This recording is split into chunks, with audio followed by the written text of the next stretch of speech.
The Wicker Man is a film that almost defies categorisation, a largely daylight-set, bloodless cult horror film detective musical. Warning, major spoilers, if you've not seen the film, go and watch it now. The Wicker Man focuses on Christian copper Sergeant Howie, who flies to the strange and isolated Summerisle off the Scottish mainland to investigate the disappearance of a young girl, Rowan Morrison.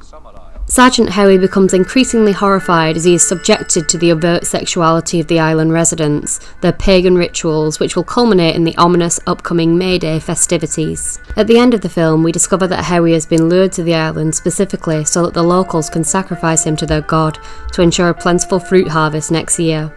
Howie is uniquely suited to the role of sacrificial lamb. From the moment Sergeant Howie lands on the island, he is met with resistance from locals, who deny any knowledge of Rowan's existence. When Howie visits the post office, he speaks to Rowan's younger sister, who claims that Rowan is actually not a girl, but a hare. Hares have long been associated in Britain with witchcraft and paganism. In 1662, Isabel Gowdy, a woman who confessed to being a witch herself, claimed to transform herself into a hare, in which form she would do jobs for Satan. The Wicker Man's antagonist comes in the form of the suave, converse-shoed Lord Summerisle.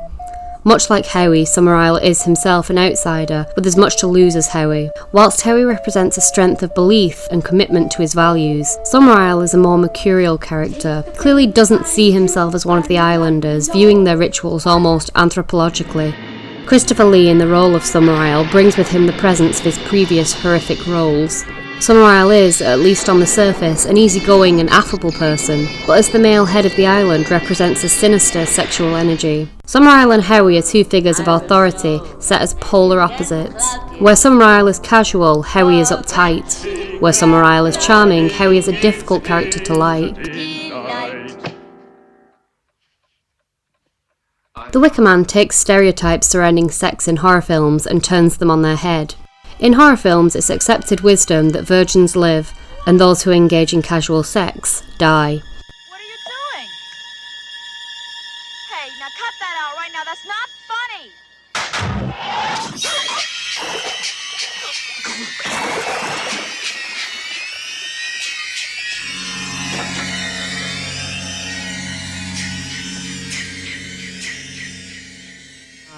In Summerisle's permissive society, where sexual encounters are seemingly not just encouraged but actively woven into the fabric and structure of everyday life, Howie's virginity becomes an aberrance, a deviance from normality which ultimately costs him his life.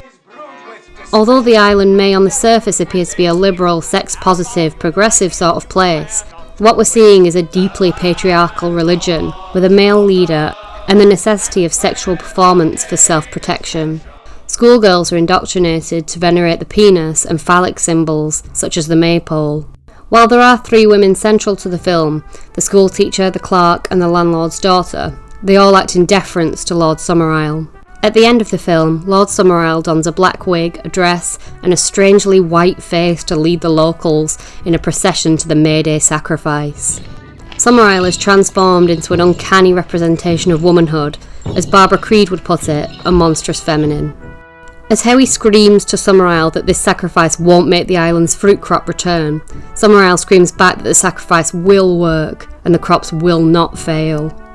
This sounds more like he's trying to convince himself than making a statement of fact. We know that Summerisle knows his days are likely numbered, and he could easily find himself in Howie's position soon enough.